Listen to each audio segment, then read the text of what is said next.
When I was a kid, this guy terrified me. Looking at him now, I'm really not sure why. Not only is he not that difficult to beat, he's not really that scary either. This is part 12 of Overthinking Donkey Kong Country 2.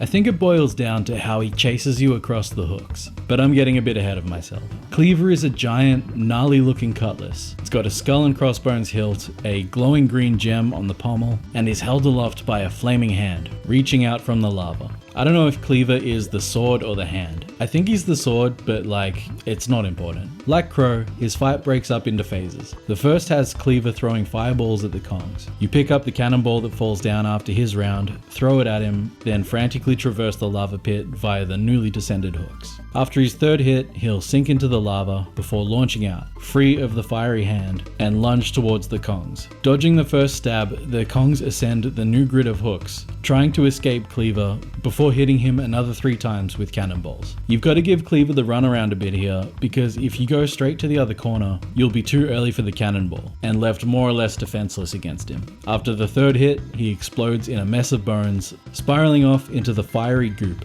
and that's it. He looks cool when he glows red, and the flashing green gem makes me think that at one point, that was its only vulnerable spot, but I have nothing to back that up. There's an unseen section of the arena to the left of the entrance. According to Greg Males, this was going to have a squawks barrel, which would have completely changed the boss fight. Love the idea that maybe the boss battles could have had multiple methods of execution, but we got what we got, and I'm happy with it.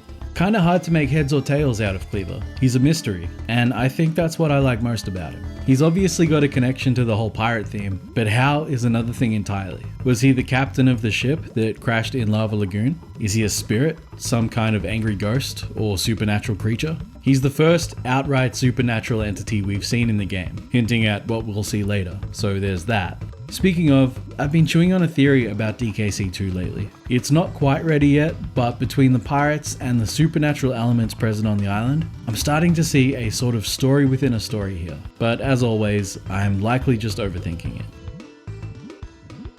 And that's that. Crocodile Cauldron is a great world, the first truly distinct world of DKC2. That said, to me, it feels like the game doesn't really hit its stride until the next world, Krem Key. The 3 most inland areas of the game feel like the true essence of DKC2, and I can't wait to get into it. Until then,